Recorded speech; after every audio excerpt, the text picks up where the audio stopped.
Hello friends, welcome to Shri Shyam classes. आज हम करने वाले हैं प्रेपोजिशन। ये इम्पॉर्टेंट है एमटीएस एग्ज़ाम के लिए, दिल्ली पुलिस के लिए, इंग्लिश जिन भी एग्ज़ाम्स में पूछी जाती है सभी के लिए इम्पॉर्टेंट है।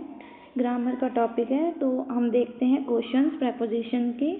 फर्स्ट क्वेश्चन है, he was accused dash stealing the expensive watch from the store. तो he was accused, accused meaning होता है किसी के ऊपर आरोप लगाना। राइटिंग को थोड़ा सा इग्नोर कीजिएगा। तो ही वॉज एक्यूज्ड, तो आरोप लगाना होता है एक्यूज्ड का मीनिंग। और एक्यूज्ड के साथ में एक फिक्स प्रेपोजिशन होती है जो कि होती है ऑफ। तो इसका करेक्ट आंसर होगा सी, ऑफ। तो एक्यूज्ड के साथ हमेशा ही ऑफ आता है, एक्यूज्ड ऑफ समथिंग। उसके साथ ही एक और होता है जिसका मीनिंग होता है आरोप लगाना, तो वो होता है चार्ज्ड।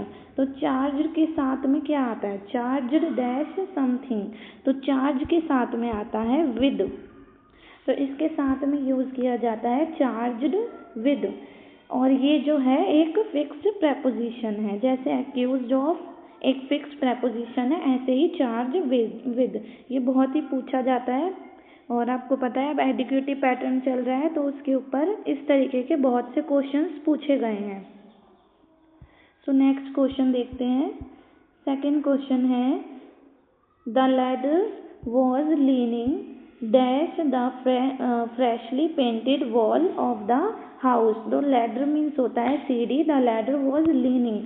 लीनिंग का मतलब होता है, मान लीजिए एक वॉल है, इसके ऊपर यहाँ पर लैडर लीन कर रही है, लीन कर रही है इट मीन्स टेढ़ी है, तिरछी है।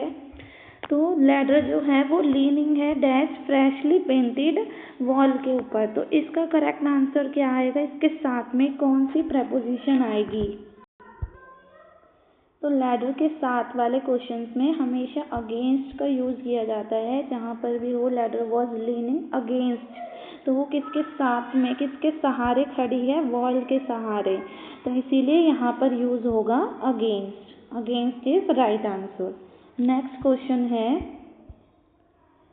Third, my birthday falls dash on 15 October this year. तो मेरा बर्थडे जो है वो इस अक्टूबर में 15 तारीख को आएगा। तो इसका करेक्ट आंसर बताना है हमें कि डेट के साथ में कौन सा जो है प्रेपोजिशन यूज़ किया जाता है। डेट के साथ में जो प्रेपोजिशन यूज़ किया जाता है वो है ऑन। तो यहाँ पर है 15 अक्टूबर, तो 15 अक्टूबर के लिए क्या आएगा, ऑन। तो इसका करेक्ट आंसर होगा सी। और अगर आपसे पूछा जाए कि ईयर के साथ में कौन सा प्रेपोजिशन आता है, ईयर के साथ, मंथ के साथ, तो ईयर और मंथ के साथ में यूज़ किया जाता है इन। ईयर एंड मंथ इनके साथ में यूज़ किया जाता है इन। अगर आपसे पूछा जाए फेस्टिवल, फेस्टिवल के साथ में आप कौन सा प्रेपोजिशन यूज़ करेंगे, तो इसके साथ में यूज़ होता है एट। फेस्टिवल्स के साथ में लाइक दिवाली, दशहरा, इन सब के साथ में होगा एट दिवाली, एट दशहरा। अगर आपसे पूछा जाए टाइम लाइक 7 PM, 8 PM, तो इनके साथ में यूज़ किया जाता है एट। अगर आपसे पूछा जाए ओनली टाइम, अगर आपको टाइम नंबर में नहीं दिया गया, ओनली टाइम लिखा गया है, तो उसके साथ में यूज़ होगा ऑन टाइम। हमेशा यूज़ किया जाता है on time. On time means exact time. किसी को अपना एग्जैक्ट टाइम बताने के लिए क्या यूज़ किया जाता है, होता है on time. So let's move on the question next question है, आप देख सकते हैं कि नीचे आपको सबके टैग भी दिए गए हैं कि कौन से एग्जाम में कौन से क्वेश्चन पूछे गए हैं। तो नेक्स्ट क्वेश्चन है, the curious cat jumped dash the fence to chase the squirrel. Squirrel means होता है गिलहरी। तो एक क्यूरियस कैट जो है उसने जंप किया किसके ऊपर, फेंस के ऊपर। फेंस मीन्स होता है, आपने देखा होगा ऐसी ऐसी फेंसिंग हो रखी होती है घर के पास में या फिर खेतों में। तो उस फेंस के ऊपर जो है उसने जंप किया किसको पकड़ने के लिए। चेज मीन्स होता है किसी का पीछा करना। तो चेज करने के लिए, स्क्वायरल को चेज करने के लिए उसने जंप किया। अब बहुत से बच्चे इसके साथ में लगाएंगे jumped upon, because jumped upon use किया जाता है जंप के साथ में, बट यहाँ पर जंप अपॉन यूज़ नहीं होगा, बिकॉज जंप अपॉन तब यूज़ किया जाता है जब आप किसी चीज़ के ऊपर कूद रहे हो। बट जो कैट है उसने चेज करने के लिए जंप किया है फेंस के ऊपर, वो फेंस के ऊपर नहीं, फेंस के ऊपर कूद कर नहीं गई, वो फेंस के ऊपर कूदी है किसको चेज करने के लिए, स्क्वायरल को। अगर वो स्क्वायरल को चेज नहीं कर रही होती, फेंस के ऊपर ही कूद रही होती, तो अपॉन जो है वो करेक्ट आंसर होता। बट यहाँ पर अभी अपॉन आंसर नहीं है, बिकॉज वो फेंस के ऊपर कूदी है, कूद कर वो दूसरी साइड गई है। अगर वो दूसरी साइड नहीं गई होती, उसी फेंस के ऊपर ही कूदी होती, तो यहाँ पर होता अपॉन, बट वो दूसरी साइड गई है, तो इट मीन्स यहाँ पर हम यूज़ करेंगे जंप्ड ओवर। तो इसका करेक्ट आंसर होगा ए, जंप्ड ओवर। तो नेक्स्ट क्वेश्चन देखते हैं। नेक्स्ट क्वेश्चन है, I am not interested dash learning how to fly a plane.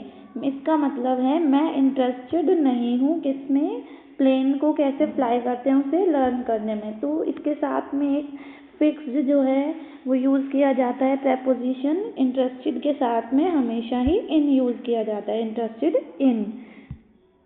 तो इंटरेस्टेड इन आएगा इधर।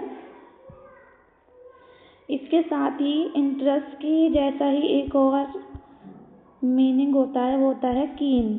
तो कीन के साथ में क्या यूज़ किया जाता है, जिसका मीनिंग भी होता है इंटरेस्टेड, जिसका मीनिंग होता है इंटरेस्टेड। ये कीन के साथ यूज़ किया जाता है। कीन इन नहीं होता, कीन के साथ में होता है कीन ऑन। तो कीन ऑन का जो मीनिंग है वो भी इंटरेस्टेड होता है, और इंटरेस्टेड के साथ में यूज़ किया जाता है in. So next question is, we must apologize dash the teacher for our late arrival today. We must apologize. apologize means होता है किसी से माफ़ी मांगना। एक मिनट, apologize means क्या होता है, किसी से माफ़ी मांगना। तो हमें अपोलोजाइज करना है टीचर को फॉर आवर लेट अराइवल। तो अब हमें बताना है अपोलोजाइज के साथ में टू प्रेपोजिशन का यूज़ किया जाता है। एक होती है टू और एक होती है फोर। तो दो प्रेपोजिशन का यूज़ किया जाता है अपोलोजाइज के साथ में। अब आपको बताना है कि इसमें टू आएगा या फिर फोर आएगा। तो